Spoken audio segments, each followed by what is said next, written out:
Somos desorientadas por naturaleza. Este es un espacio de opinión, discusión, dudas y de algunas respuestas.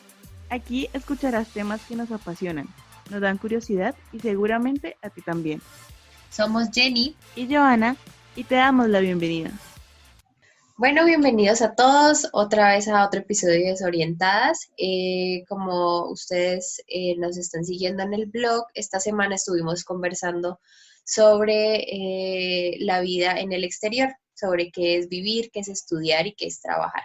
Tuvimos unas experiencias súper chéveres de personajes que nos quisieron compartir sus experiencias y también tenemos una experiencia de una gran amiga, también de una colega. Ella es Valentina Muñoz, comunicadora social, que hace poco estuvo en el exterior. Ella está otra vez en Colombia, está bien con nosotros. Y bueno, quisimos invitarla porque sabemos que, bueno, primero Valentina es una habladora de primera, es genial para este podcast, así que quisimos invitarla para que nos cuente qué tanto pasó, qué hizo, cómo fue también todo el idilio de volver a Colombia y le damos otra vez las gracias por estar con nosotros y compartir todas esas vivencias y experiencias que tuvo en el exterior. Entonces, Valentina, bienvenida. Hola, ¿cómo está? Muchas gracias por invitarme. Gracias por invitarme a hacer lo que más me gusta, que es hablar sin parar. Y por darme la bienvenida al país, porque de verdad sí estuvo muy difícil volver, pero afortunadamente aquí estoy. Entonces, nuevamente, muchas gracias por invitarme. Vale. Pues para empezar, como te contábamos, sabíamos que tú has estado, digamos, en el Reino Unido, recientemente en Estados Unidos, y nos gustaría que nos contaras un poco de alguna de esas experiencias, de estos lugares que visitaste y lo que fuiste a hacer. Bueno, en el Reino Unido, yo estuve viviendo un tiempo en Londres porque me fui a estudiar inglés, pero también era como, digamos que yo desde pequeña he sido muy apasionada de la historia. Entonces yo sabía que al crecer iba a buscar las posibilidades de viajar a esos lugares donde me había interesado la historia o la literatura. Entonces sabía que uno de esos lugares era Londres, era uno de los lugares de mis sueños. Y bueno, también a lo largo de la carrera profesional sabía también que tenía que mejorar en algunos idiomas y sobre todo en el inglés, y por eso me fui un tiempo para estudiar allá. Yo tengo familia, pero fui con un instituto que se llama Kaplan por 8 o 9 meses, ya no me acuerdo muy bien, eso fue en el año 2018, y me fui con muchísimas expectativas, pero sobre todo estaba paniqueada. Estaba demasiado paniqueada, pero yo he sido una persona que se adapta fácil, pero se paniquea con cosas sencillas. Por ejemplo, lo primero que me paniqueó al viajar y lo primero que yo dije, bueno, cuando me bajé del avión hice todo el trámite de la visa, y bueno, la visa también es otro cuento. La visa es otro cuento. Yo no sé por qué estos países, el proceso de visado es como te hace sentir como mal, como tan poca cosa, como pidiendo permiso a poder entrar a ellos. Entonces siempre es un proceso como que te asusta un montón, te intimida un montón, pero bueno, eso es otro tema. Y cuando llegué, lo primero que me asustó y me paré, dije, bueno, ya pasé las 10 horas de vuelo, que está súper lejos de Colombia, es otro continente, y cuando llegué, lo primero que pensé fue, bueno, ¿y cómo se coge un metro? ¿Sí? Porque y no sé, está como este miedo absurdo de que me voy a perder para siempre en una ciudad y nunca me van a encontrar, no sé por qué, porque ya estaba grandecita también, o sea, pero tenía ese miedo porque vivo y estudié toda mi universidad en una ciudad pequeña, que es la ciudad de ustedes también, que es Popayán, y movilizarse en Popayán es una bendición. O sea, usted puede ir caminando, usted tiene un amigo que lo lleve, está la moto, está la bicicleta, pero siempre es muy fácil movilizarse. Pero yo tenía en mi imaginario de que iba a ser supremamente complicado saber cómo moverme. Además de que yo creo que los patojos tenemos esa mala costumbre de que no sabemos de direcciones. Sí. ¿Cierto? Y en las ciudades grandes, sí, o sea, era como, bueno, está sobre la 180, ahí está, yo, ni idea. Bueno, también cuando voy a Bogotá me pasa exactamente lo mismo. Entonces, eso fue uno de los principales retos, primero, como el miedo al transporte público, y cómo lo sobrellevé. Bueno, tenía un tío que pacientemente, después de llevarme a mi casa, a la casa donde yo iba a quedar, yo me quedé viviendo con unos keniatas, ellos me alquilaron una habitación y bueno, cuando me llegó ahí, al otro día me dijo, bueno, cómo iba a funcionar eso del transporte público. Yo estaba súper emocionada porque también de niña tenía la ilusión de ver el transporte de los 2 pisos, los buses de los 2 Ajá. pisos. Ajá, entonces, bueno, eso me emocionaba un montón. También cuando llegué ahí, el primer choque cultural, yo nunca había convivido con gente que fuera de algún país africano, no sabía muchísimo de sus costumbres, pero al Mm. principio eso fue como, mi familia es del Pacífico colombiano. Entonces fue igual, la bulla, eran 3 niños, era una pareja de esposos que tenían una iglesia cristiana, y bueno, me recibieron como, no me decían Valentina, sino Valerina, y me recibieron con mucho amor, ¿no? Y con comida típica, Ay, y, súper rico. y con comida típica, pero era igual a la comida de mar de Colombia, que es como el pesto, pero extremadamente picante. Recuerdo que me salieron un montón de ronchas, me puse rojísima. Upa. Sí, uno de los primeros. Y también desde el primer momento me di cuenta que eran muy estrictos. Yo, no sé, mi familia, no sé si el colombiano en general, no sé si valga la pena generalizar, pero somos más relajados a la hora de hablar, a la hora de las palabras que utilizamos. Entonces, si los niños utilizaban como apenas me conocían, utilizaban ciertas palabras en inglés que se utilizan normalmente, pero no como para hablar de alguien que sea mayor que ellos, sí los regañaban un montón. Entonces, desde ahí empecé a sufrir mis primeros choques Cultural. culturales. Bueno, entonces como les dije, en esa experiencia, ahorita si quieren me preguntan más a detalle porque tengo la cabeza en todas partes. Y en mi segunda experiencia estuve, esta vez y menos tiempo, estuve 5 meses en Washington, D.C. haciendo una pasantía con la Organización de Estados Americanos, porque, bueno, también el tema de derechos humanos siempre me había gustado, pero yo quería probar, ejercer un rato mi profesión en el exterior y Mm. como conocer cómo era y abrir posibilidades a en un futuro trabajar en el exterior. Eh, Sobre todo pues en este tipo de organizaciones. Bueno, luego pasó el coronavirus, pero bueno, eso ya también Otro tema, es otro podcast. otro podcast del que también les tengo muchas historias y opiniones. Para ti fue muy difícil, a pesar de que ya habías estado en Londres y que ya habías aprendido inglés, llegar a Estados Unidos, que pues igual, o sea, es inglés, pero es inglés americano. ¿Para ti fue duro enfrentarte pues como a esta cultura norteamericana, que digamos, de pronto no habías vivido lo mismo que viviste en Londres? Bueno, les puedo decir qué fue lo difícil en cada situación, Ujú. ¿sí? En Londres también, como les dije, primero el transporte. No sé por qué eso es mi primordial, pero yo tenía miedo de coger metro, tenía pavor de movilizarme en una ciudad grande y Mm. esta ciudad me tragara y perderme para siempre. No fue así, no es así de dramático. En realidad, no. Después puedo dar como consejos de cómo uno puede superar ese miedo, ¿cierto? La segunda barrera es el idioma. Yo ya conocía el inglés, o sea, ya había estudiado en Popayán, en el colegio, en la universidad, el idioma y lo conocía.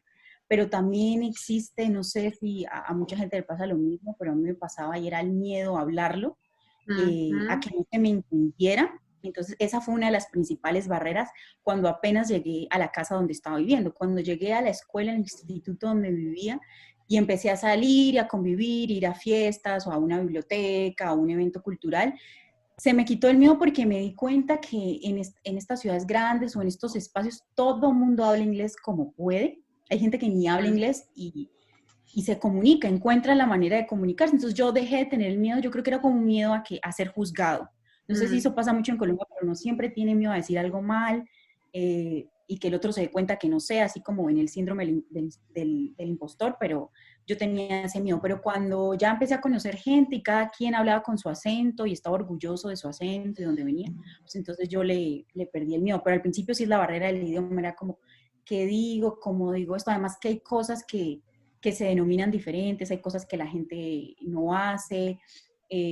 Por ejemplo, que no me acuerdo ya cómo le dicen ellos, pero uno en el inglés americano que aprende en este hemisferio, uno aprende el inglés de Estados Unidos porque es el inglés más cerca. Y Ajá. yo siempre decía bathroom, bathroom, y ellos, ¿qué es eso? No me entendían. En Londres era toilet o otro tipo de cosa que ya no me acuerdo y era, bueno, eso era un rollo supremamente difícil. También el estar lejos de mi casa se me hacía muy difícil. Las amistades, porque al principio en ese adaptarse uno está en soledad y hay que ser súper resiliente y súper fuerte. Y entrar a las redes sociales y ver a los amigos como en la fiesta, ¿no?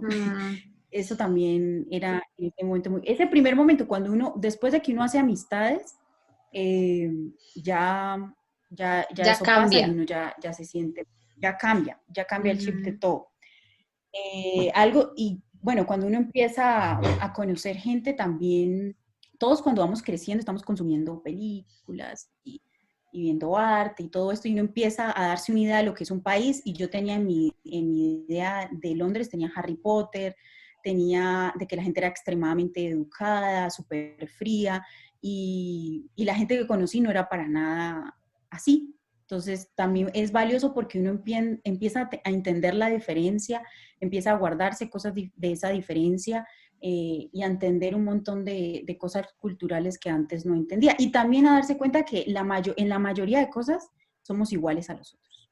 En la Ujú. mayoría de familias está la misma tía, el mismo primo, los mismos problemas, claro, con sus diferencias Culturales. culturales, pero si uno aprende como a respetar esa diferencia, cosa que no puede hacer desde lejos o simplemente sin querer acercarse a otro tipo de culturas y personas.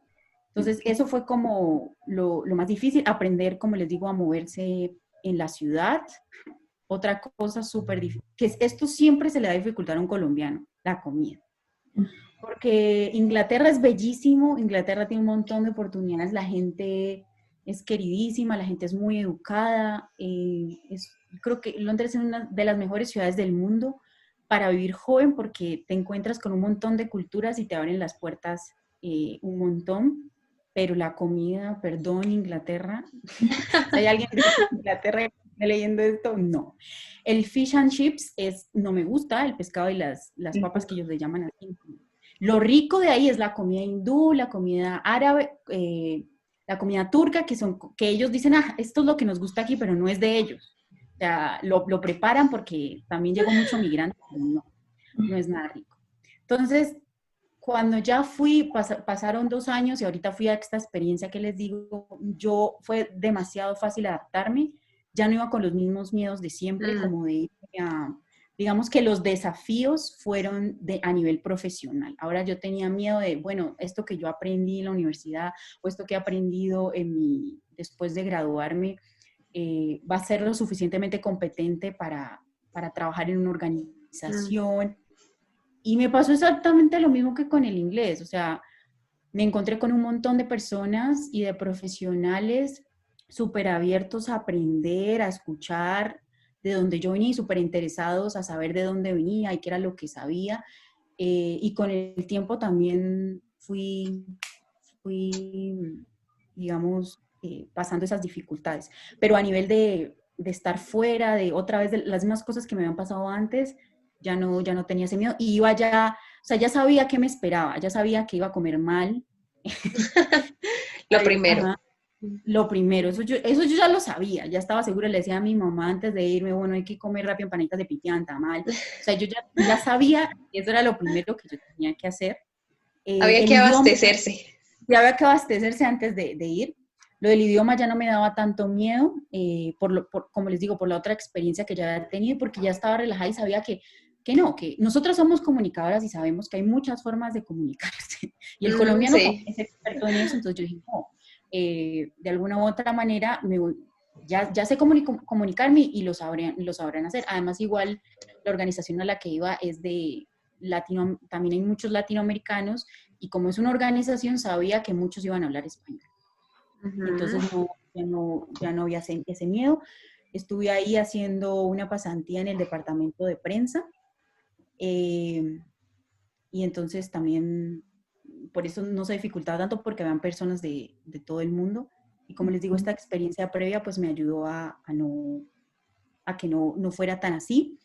Y bueno, cuando uno está solito y después empieza a hacer amigos, yo pienso que uno forma relaciones más duraderas con la gente que está en el exterior. O sea, yo todavía tengo amigos de muchos lugares que conocí en Londres y que conocí en esta experiencia, que yo sé que van a estar conmigo siempre, primero, también en este caso, por lo de la pandemia, todos estamos en una situación muy difícil porque hay países más difíciles que otros para volver.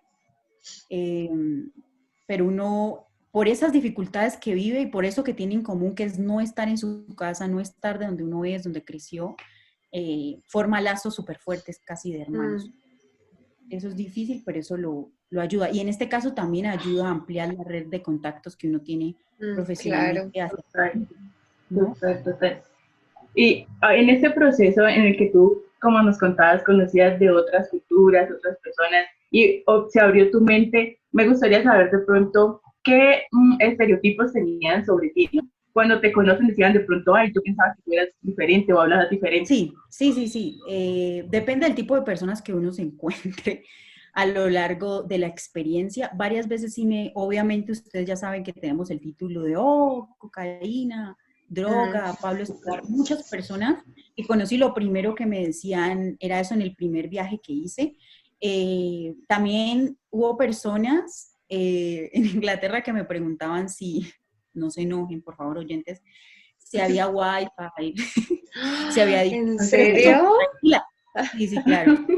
Pero esto eran personas que, sí, también, o sea, no, yo sabía desde antes de conocerlas que eran personas que no habían abierto su cabeza ni su corazón a pensar en otras culturas. Creo que, sí, yo sabía que me iban a responder eso de Colombia en un instante. Pero también había gente que conocía muchas más cosas, que ustedes saben, el fútbol y lo que suena últimamente. A mí me da mucha risa, tenía un amigo coreano que se llama Ho, y lo primero que me dijo fue Colombia, J Balvin. Entonces, para mí ya era una ganancia. Sabemos que Ay, políticamente tenemos diferencias con J Balvin, pero J Balvin le ha abierto las puertas a un montón de colombianos porque yo decía, bueno, qué importante es que en Corea perren con J Balvin, ¿cierto? Y suena, o sea, en Japón, suena en China, entonces yo decía, increíble, entonces eso ya me pasaba. Aquí también, ya en esta experiencia, ya me pasaba que ya hablaban de J Balvin o de fútbol. También algo muy interesante, porque como estaba en una organización, la mayoría de perfiles y de gente que conocía era gente que conocía de la historia de Latinoamérica, que conoce la historia del hemisferio, porque eran abogados, comunicadores, bueno, ya era otra cosa. La mayoría de personas de allá eran de diferentes profesiones, muchos eran mucho más jóvenes, entonces la gente que conocí en Inglaterra. Pero esta vez era diferente, entonces lo que me pasó esta vez es que yo traté desesperadamente, como hacemos todos, de intentar contar la historia de Colombia cuando lo que han leído es lo mismo, narcotráfico, otros personajes que se escuchan mucho, que Álvaro Uribe, que Petro, quién es el malo. Entonces uno trata de decirles, bueno, no, la historia no es tan simple y igual uno se emociona porque es una oportunidad sin precedentes, ¿no? Porque la Claro. gente siempre quiere informarse por redes sociales o por la historia que hay en Netflix. Entonces sí era, esta vez me gustó porque podía contarles, bueno, esta es la historia de Colombia, esto es lo que está pasando. Bueno, también el proceso de paz llama muchísimo la atención en muchísimos países. No soy la experta en el tema, pero pues ustedes saben que somos de un territorio como el Cauca, en el que ha pegado muchísimo la guerra, en el que directamente hay un map de la organización, un map de la OEA, una misión, entonces conocemos un poco más qué es lo que pasa.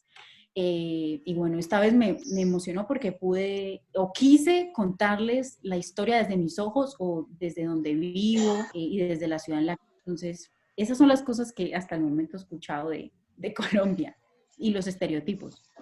Sí, claro. Y de pronto, aunque tú dices que trabajaste con personas, pues que eran como, bueno, ya sabían como de cosas de Latinoamérica y esto, y pues sabiendo el momento tan complicado, digamos, que está pasando Estados Unidos con el tema de los migrantes, ¿te sentiste alguna vez, eh, no sé, como de pronto, o sea, tuviste como ese yugo de que, ay, soy migrante, a pesar de que estabas trabajando para una organización que trabaja con mucha gente de muchos países? Sí lo sentí, no en la organización y no con la gente porque todos éramos conscientes. Bastaba con dos cosas, ver las noticias. Mm, Es increíble que haya un presidente que pueda hablar como Donald Trump habla mm, y que no haya problemas. También con el tiempo lo fui entendiendo porque viendo yo que es como el imaginario es como está conformado los Estados Unidos, ¿no? Estados Unidos es un país que más cree, además de Dios, es en su constitución, ¿no? En cómo es Dios en su constitución, en las enmiendas. Y no hay nada más importante para un norteamericano que la libertad en todas sus aristas, como la libertad de expresión. Entonces, es libertad de expresión, así suene muy mal, lo que dice Donald Trump de los inmigrantes. Para mí, al principio era chocante encontrar que un presidente estuviera diciendo el virus chino, por ejemplo, con esto que está pasando el COVID-19, que es extremadamente racista, cuando o sea, me imagino, no tengo datos exactos, pero muchísima de la población es china y la mayoría de productos que se consumen en Estados Unidos son chinos y la mayoría de sus trabajadores vienen de China o son de segunda generación de familias chinas. Entonces, eso para mí era súper choqueante. ¿Qué pasa? Sí, claro. Que yo, o sea, los lugares que había visitado en los Estados Unidos son lugares, entre comillas, demócratas. Ustedes saben que los Estados Unidos está peleando entre republicanos y demócratas. Donald Trump es republicano. Para que entendamos, demócrata, Obama. Entonces, el estado en el que yo estaba es casi 100% demócrata, está hecho de inmigrantes, porque está lleno de organizaciones, y también la ciudad de Nueva York. Me pasaron cosas particulares que me llamaron mucho la atención, que es el sistema de salud. Y ahí sentí que ser migrante y que el sistema de salud de Estados Unidos estaba súper, súper mal, bajo mi criterio. Entonces, tenía una amiga, Gaby, si estás escuchando esto, Gabriela Matilla, que es de Bucaramanga, y a Gaby le empezaron a salir las cordales y se le hinchó la cara en pleno invierno. Ay, Y Dios dijimos, mío. bueno, habla con el seguro y vamos a ver qué es lo que pasa. Y ahí efectivamente le dijeron, hay que operarte las 4 cordales, hay que sacártelas, habla con tu seguro y yo te digo cuánto te cobramos. Bueno, fuimos, hicimos las vueltas, chicas, le cobraban $3,000 por sacarse unas cordales. Exacto. Que por el seguro médico, que en Colombia, bueno, no tenemos el mejor sistema de salud, pero sacarse unas cordales es el procedimiento más fácil y más barato, creo yo. O sea, no sé, ustedes se han sacado las cordales, yo no, pero $3,000 no cuesta. No, $3,000 sí, no. con el dólar a 4,000. Entonces, ese día mi amiga tenía mucha frustración, quería llorar porque le salía más barato coger un avión a Colombia, volver, operarse y volver. Y entonces estábamos en el edificio y el edificio está dividido por otros organismos independientes de la OEA, uno de ellos es la Comisión Interamericana de Mujeres. Entonces, muchas de las trabajadoras de ahí, que son mujeres excelentes, nos vieron sufrir y nos dijeron, ¿saben qué? Miren, aquí están estas líneas para llamar a homeless, para gente que es homeless y que necesita servicio médico, y la mayoría de gente que llama allá son latinos. Y bueno, nos dijeron, son $3,000, y nos asustamos un montón, dijimos, bueno, es imposible, ella estaba muy estresada por el asunto. Y nos encontramos con estas mujeres maravillosas del edificio y nos empezaron a mostrar unas posibilidades que eran unos lugares donde es más barato adquirir servicios médicos. Pero nos dimos cuenta, como les dije, que era un sitio para homeless. Pero cuando llamamos nos dimos cuenta que la mayoría de gente que lo utilizaba era gente latinoamericana, eran migrantes latinoamericanos. ¿Qué decidió hacer mi amiga? Aguantarse el dolor. Por milagro del Señor de la vida, empezó a desinflamarse porque todavía en ese momento no pasaba lo de la pandemia. Creo que su cuerpo dijo, bueno, vamos a estresarnos por algo, primero por la pandemia, luego vamos cómo nos sacamos las cordales, porque $3,000 es demasiado costoso. Entonces, nosotros vivíamos con otro amigo que se llamaba Matías, era de Argentina, y un día tuvo una reacción alérgica, él tenía un problema de alergias, no sé qué comió, y tuvo que llamar a una ambulancia como a las 12 de la noche, gran error, porque en Estados Unidos te cobran el servicio de ambulancia $500. El servicio el sistema de salud es privado, entonces funciona de esta manera. Tú vas, digamos, te enfermas del estómago y no puedes pararte. Te llamas a la ambulancia, la gente prefiere coger Uber para que no le cobren la ambulancia. Ahí va. Entonces, cogen la ambulancia, se lo llevan. Llegas ahí y primero te atiende una enfermera. Te dice, bueno, dame tu seguro, ¿qué es lo que te pasa? Descríbemelo, tales. Bueno, él se lo describe, listo. Después pasa donde un médico que lo revisa. Luego una enfermera, como 5 personas él nos cuenta que lo revisaron. No era nada, le ponen esteroides como se haría en cualquier caso médico y vuelve a la casa. Cuando las siguientes semanas empieza a llegar, bueno, el primer bill de $500 por la ambulancia. Ay, Después, Dios mío. $200 por la enfermera que te atendió. Luego, si la otra enfermera te tocó y te dio un Dolex, $150. ¿Por qué? Porque todos los servicios funcionan de manera privada e independiente y te cobran cada uno. Entonces, ¿qué pasa? Que si hay un migrante latinoamericano, un migrante de cualquier otro lugar, y no estaba en las condiciones legales, no va a tener un seguro que apoye Estados Unidos, pues va a ser imposible tener atención médica. Claro. Entonces, ahí me empecé a entender lo difícil que era para un migrante y después con la pandemia lo difícil que iba a ser para los migrantes latinoamericanos obtener servicio médico, y por eso en las estadísticas son los que más mueren, porque no tienen quien los cubra, porque no están de forma legal y porque es costosísimo. Los dueños del apartamento donde yo estaba, ella era venezolana y él era colombiano, y nos contaban que ellos tienen una bebé pequeña y les salió millonario para ir a la niña. El seguro paga una parte, pero tú tienes que ir a pagar. Entonces, mucha gente también va a la cárcel porque tiene deudas, porque tuvo cáncer o porque un familiar tuvo cáncer o porque tiene una enfermedad grave que tiene que estar ¿me entienden? Obteniendo servicio médico, yendo al médico. Entonces, ahí fue cuando yo sentí, bueno, este país no es para el migrante, o en este momento no es para el migrante. Y en este momento de emergencia de salud, tampoco. Entonces, particularmente, no me pasó nada en el que me sintiera discriminada. Primero, yo creo por el lugar en el que estaba, pero también, pero si les digo, si me pongo a pensar en esa situación que vivimos con mi amiga y la que pasó Matías, y luego las noticias que empezaron a llegar, pues lo entendí todo. O sea, no, ahí sí sentí que era muy difícil ser migrante sin papeles en Estados Unidos.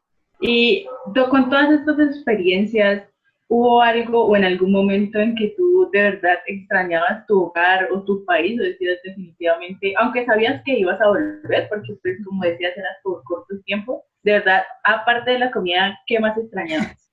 Iba a decir la comida, pero bueno. Una cosa que me pasó en Inglaterra y era que, bueno, yo viví muchos meses allá y la gente sí es como dicen que es súper educada porque es algo que aprende. O sea, tú lo chocas y es como en el metro y es sorry, sorry.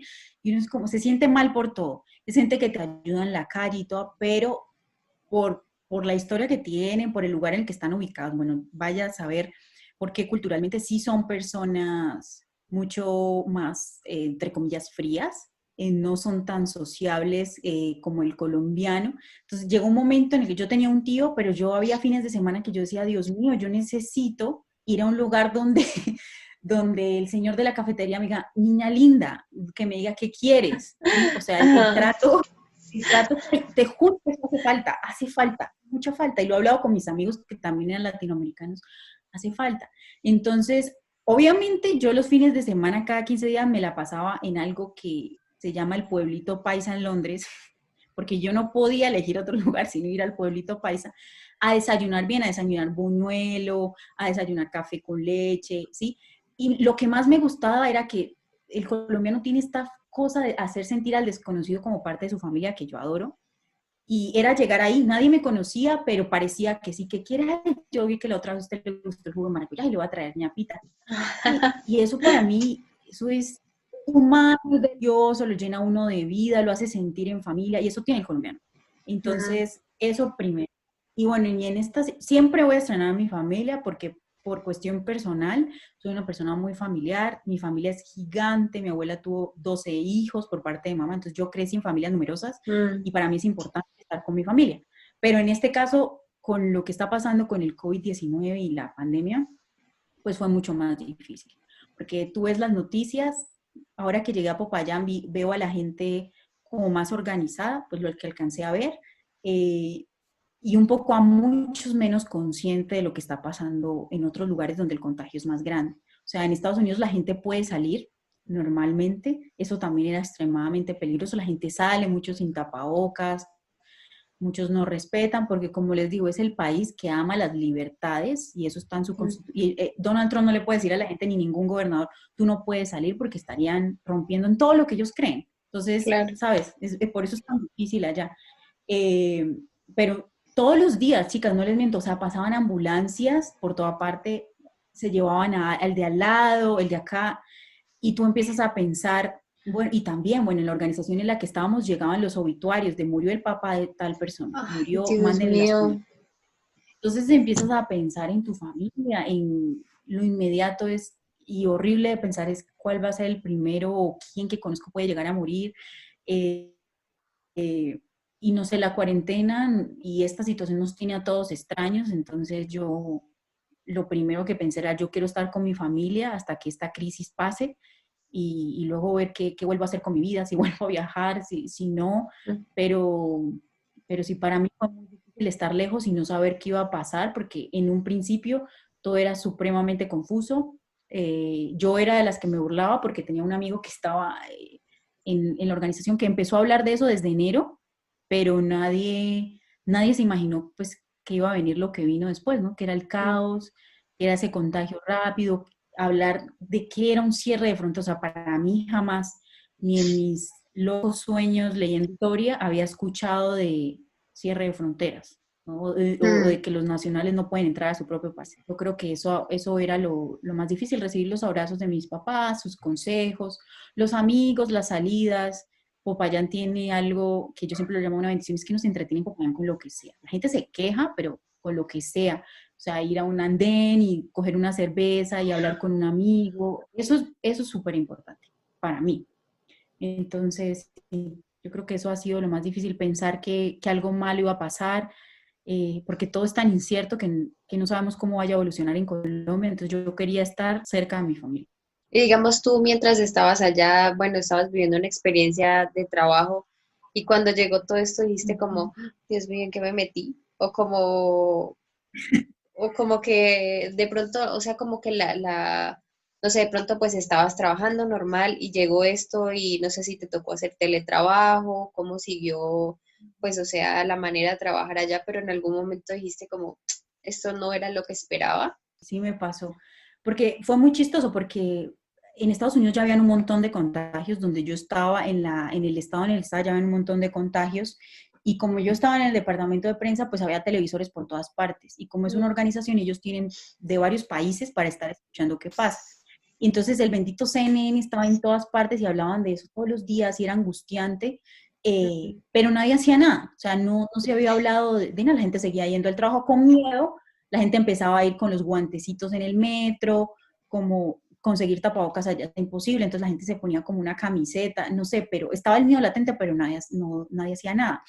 Fue un trágico jueves que estábamos todos trabajando y en las pantallas sale que la OMS, la Organización Mundial de la Salud, lo declara pandemia. Ahí todo el mundo enloqueció en Estados Unidos, porque desde ese día, o sea, ese mismo jueves, los colegios decidieron cerrar, Nueva York decidió cerrar, las universidades decidieron cerrar y esa parte de Washington donde están todas las organizaciones, está el Departamento de Estado de los Estados Unidos, la Casa Blanca, todo eso, decidió mandar a la gente a hacer teletrabajo. Entonces fue súper rápido y me mandaron a hacer teletrabajo al apartamento, pero nos dijeron son solo 2 semanas, no sé en qué cabeza ingenua de todo el mundo estaba que en 2 semanas esto, yo ahorita lo pienso y digo, bueno, 2 semanas obviamente no se iba a solucionar, pero yo dije, no, eso se soluciona, llamé a mi familia, el departamento de pasantías nos decía, bueno, está la opción de que puedan volver a sus países y hacerlo desde sus casas, pero ellos tampoco se lo estaban tomando como no, o sea, fue como opcional, no fue como, oigan, regresen, es una situación de emergencia, no. Entonces todos, no, en 2 semanas, llamé a mi familia, yo confío mucho en el criterio de mi mamá, entonces yo la llamé, yo sí sentía que debía volverme, pero dije, bueno, voy a calmarme, voy a llamar a mi mamá, me dice, no te devuelvas, ahorita es más riesgoso el contagio, esperemos a ver qué pasa, por eso al final de la pasantía, eh, pues vemos qué pasa, de pronto ya ha pasado más, Duque vuelve a abrir los aeropuertos y toda la vaina, no pasó, y bueno, me Obviamente. tocó. Y bueno, enfrentarme a qué es el teletrabajo también. Que teletrabajo al principio todo el mundo creo que estaba un poco emocionado porque era desde la casa, pero es un horror. Es un horror porque en mis compañeros que trabajaban ahí me pareció que era así. La gente que tiene hijos trabaja el doble, porque no tienes tiempo de ver a tus hijos, pero tienes que seguir trabajando. Y la mayoría, yo los escuchaba demasiado cansados, fines de semana. Claro, mi carga laboral no era tan grande como ellas porque yo era pasante, pero aún así era, todo el tiempo estaba en tu cabeza la pandemia en que tenías que estar trabajando. Y en un principio creo que todos estábamos en un sinsentido extraño, que era, bueno, vale la pena seguir trabajando o haciendo cosas, el mundo se está acabando o qué está pasando. Entonces era difícil. Pero después, cuando uno se va, me fui adaptando, pues me gustó mucho el teletrabajo porque, no sé, siempre hemos sido una generación a la que a la que se le criticó todo lo que, todos estos medios digitales, el si le hacíamos o no un buen uso, y, y me di cuenta que no, que tienen una posibilidad muy importante para las democracias, para pensar en las democracias, para escuchar las voces de otros, para seguir trabajando, son herramientas importantes. Entonces ahí me di cuenta de lo valioso que era y me empecé a adaptar, pero porque yo sabía también que en un punto se iba a acabar la experiencia, iba a seguir. Los que siguen haciendo teletrabajo dentro de la organización en la que estaba, pues están llenos de trabajo. Y sí, en muchos momentos pensé, bueno, pero yo justo me vine para acá en una pandemia, Mm. pierdes plata, pierdes tiempo. Para mí fue súper duro perder a los amigos que hice, que la mayoría, y volver de esa manera, ¿no? En ese proceso de repatriación, así, sin poder verlos. A ninguno puede decirle adiós ni abrazarlo, sino bueno, chao, estando en la misma ciudad, cuando sus embajadas empezaron a llamarlos. Fue súper difícil, pero yo también, y lo digo desde mi perspectiva personal y profesional también y espiritual, es que, bueno, yo sí creo que esas situaciones te hacen crecer y te hacen ver las cosas de otra manera y hay que aprovecharlo. Y, ¿por qué no? Para futuras historias familiares, no sé, es interesante. Estuve en el centro de una pandemia en Estados Unidos Mm. y los pude sobrellevar y me llevo historias también. Eh, ¿Por qué no? Pero sí lo pensé muchas veces, ¿por qué a mí? Y si había o no valido la pena irme así justo en ese contexto. Y creo que esto de la pandemia es algo que nadie creyó tampoco que iba a pasar, ¿no? Pero los Mm. viajes también a ti te han permitido, como lo que decías, experiencias, abrir tu mente y dejando de un lado, digamos, todo este cuento del COVID. Si en este momento no existiera o hubiese pasado, ¿qué otros planes o lugares te gustaría visitar o tienes planeados como conocer? Bueno, yo espero que esto pase. Confío en la capacidad de la humanidad para sobrellevar estos cuentos. Esperemos que esto no vaya a seguir muchos años, pero mi plan era seguir estudiando. Yo quería o quiero hacer una maestría en el exterior y mi visualización siempre fue España o Argentina. Y Argentina porque tiene un periodismo cultural Mm. maravilloso, unos programas de periodismo cultural maravilloso. Y yo hice muchos amigos y bueno, me estuve averiguando las cosas que les digo que todo el mundo debería ver y es, por ejemplo, el factor económico, cómo movilizarse, dónde vivir. Esas son tips importantes y me di cuenta que Argentina tiene muchas opciones económicas porque es como el único lugar de Latinoamérica donde la educación es pública real, o sea, que no te vale un centavo. Entonces lo miré como opción y ese es uno de los lugares donde profesionalmente me gustaría estar, que es Argentina y España. Ahora, dentro de mis sueños, también siempre y que han crecido en este momento es Japón, Corea. Me gustaría conocerlos porque hice muchos amigos y porque son lugares a los que uno nunca gira la mirada y me parecería Mm. interesante para estar, para conocer. ¿Por qué no hacer una pasantía en Japón? ¿Cómo es? Pero eso tiene que ver con mi personalidad también, ¿no? Con las cosas con las que sueño y con las que me gustan. Entonces, sí, me gustaría ir a lugares donde me sienta, a pesar de que soy la persona, perdón la palabra, más gallina del mundo, también donde pueda enfrentar situaciones difíciles, donde pueda adaptarme y donde sea difícil, me gustaría ir. ¿Por qué no? ¿No? Pero esos son como los países que me gustaría. Y seguir trabajando en Colombia, que trabajando en Colombia es maravilloso porque lo necesita un montón y necesita de nuestra generación también un montón. Digamos, yo también me siento como identificada con lo que dices. Yo también soy súper miedosa, súper gallina para muchas cosas. Y de pronto lo que decías, ¿no? Como hay que ver factor económico, movilización, universidades, como qué tips, de pronto tú que ya has estado como en esa parte, que uno tiene que tener en cuenta a la hora o de ir a estudiar o a trabajar en algún país. O sea, ¿qué factores tú piensas que son indispensables para empezar a hacer una búsqueda Ujú. y no morir Pues en a mí el me parece intento, ¿no? que intento. Sí, es muy complicado porque sí creo que es una decisión muy difícil por varios factores emocionales y económicos. Entonces yo primero haría o sea, primero me plantearía, bueno, en qué situación económica estoy, qué es, a dónde quiero ir, por qué quiero ir aquí. Primero, siento que sí hay que buscar una razón para que no sea simplemente que puede ser válido también turismo. Turismo puede ser una opción, también un porqué, un objetivo, pero primero buscar, porque ahí uno mirará su presupuesto, a qué país va a dirigirse. Entonces, primero, ¿qué es lo que quiero hacer? ¿A dónde quiero ir? Preguntárselo. Hacer algo que me ha enseñado toda la vida mi papá y es como a planear. Mi papá es muy chistoso, dice hacer una hojita de Excel con objetivos, contras, y es verdad, sirve mucho porque tú dices, bueno, quiero hacer esto, ¿por qué lo quiero hacer? Y ahí empezar la búsqueda, ¿no? Yo soy la fan número uno de las páginas para buscar maestrías, para buscar experiencias. Así, yo siempre había querido tener una experiencia en una organización, también, por ejemplo, en Naciones Unidas. Yo ya estaba siempre leyendo y sabía cuándo eran las convocatorias. Primero hacer eso, ¿cierto? Siempre estar Sí. viendo qué posibilidades hay, porque hay un montón y pues uno mirará económicamente cuál le favorece, cuál no, y estarlo haciendo en la medida en la que está uno trabajando o estudiando o haciendo otras cosas. Porque si solo se enfoca en eso, probablemente ese proceso se demore, ¿sí? De selección o de una beca, se va a demorar.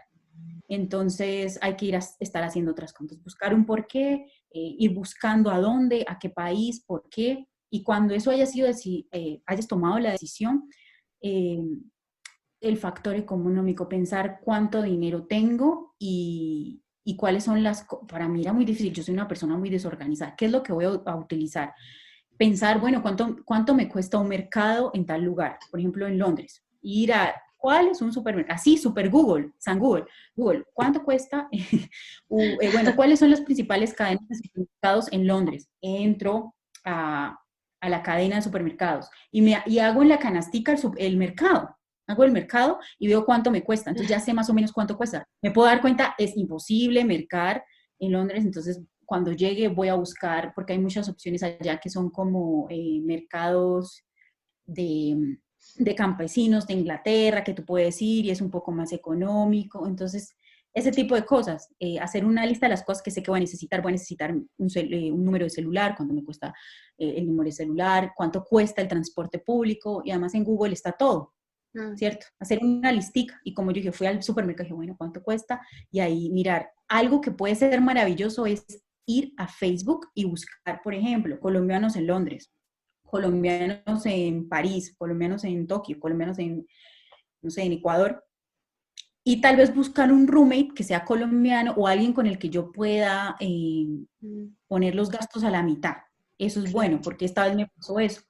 A mi amiga y yo nos salió mucho más económico porque hacíamos un mercado entre las dos, ya habíamos hecho un contrato de arrendamiento desde Colombia y lo pensamos, me parecen súper buenos, pero por lo general donde uno pueda dividir, por ejemplo, los gastos.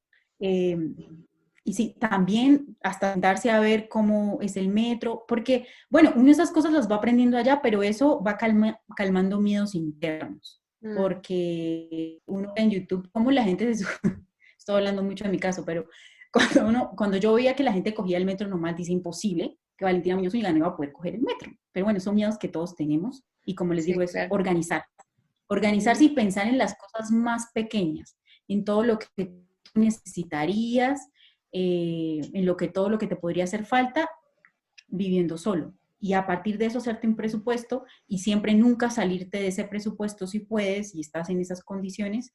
Eh, y bueno, ya dependerá del país, si puedes pedir una visa de trabajo al llegar allá a trabajar. Yo tenía muchos amigos que trabajaban de meseros, en part-time o los fines de semana. Entonces, planearse, darse cuenta de en qué posición estás y esto es lo que quieres y hacer, como les digo, los gastos, lo que necesitas y a partir de eso ya comenzar la búsqueda. Sí, súper chévere. Y tú ahorita dijiste algo que me pareció muy, muy chévere también, que muchas de las personas, o sea, como que no tienen esa apropiación de que de verdad Colombia necesita como el apoyo pero quería saber tú qué tanto recomiendas ese tipo de experiencias. O sea, por ejemplo, estudiar afuera, pero para venir a, digamos, a Colombia a dar todos estos aportes que aprendí. ¿Qué tanto lo recomiendas? Bueno, pues eso es lo que yo siempre he soñado personalmente. Yo, desde mi perspectiva, podría hacerlo mejor para un país como el de nosotros, que es un país que está en construcción, que es un país que está buscando todavía la paz, que es un país que tiene millones de problemas todavía.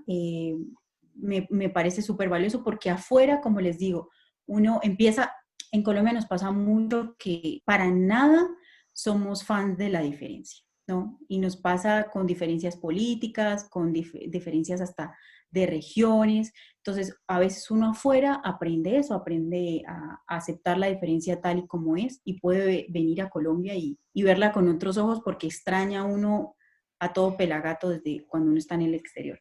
Entonces, yo no por decir que la educación en otros países es mejor, sino que siempre enfrentarse a dificultades, a nuevos contextos te va a cambiar. Y uno puede tomar esos cambios para volver, cambiar uno y hacer mejor su trabajo, ¿sí? También y para estar afuera y representar a un país de la mejor manera que uno pueda. Entonces, sí, yo creo que eso sería lo mejor, prepararse, pero por lo que les digo, no porque crea que sea mejor, sino porque si tu sueño es estar en el exterior o estar en tal país, alimentar tu sueño también para los sueños de tu país, de la colectividad de tu país. Entonces sí creo que puede ser una muy buena decisión. De verdad, súper chévere. Y yo creo que hay muchas cosas que también nos gustaría preguntarte y quedan para otros temas, pero verdad que te queremos agradecer de que hayas participado en este podcast y que futuramente puedas participar en otro. Y muchas gracias, de verdad, Vale. No, para mí, ustedes saben que me encanta hablar. Invítenme cuando quieran y me parece súper interesante su proyecto porque yo soy una de las principales fans de los podcasts. Yo lo escucho lavando, trapeando, trabajando. Creo que le están aportando mucho al mundo de hoy y me encanta que sea así en tono relajado, que podamos hablar de todos temas. Si quieren seguir hablando luego de la pandemia, del COVID-19. Con gusto. Más tela por cortar, muchos traumas que debo sacar y por qué no hacerlo con ustedes. Pero muchas gracias, espero que les siga yendo muy bien. Muchas gracias, Valen, por tu tiempo y muchas gracias a todos por escucharnos y ya saben que nos vemos la próxima semana con más aquí en Desorientadas. Te agradecemos por escucharnos cada semana. Recuerda que nos puedes leer todos los martes y jueves en nuestro blog. Y escríbenos, nos gustaría saber qué opinas sobre este tema a través de nuestras redes sociales. En Twitter e Instagram nos encuentras como @de_orientadas. Nos vemos pronto.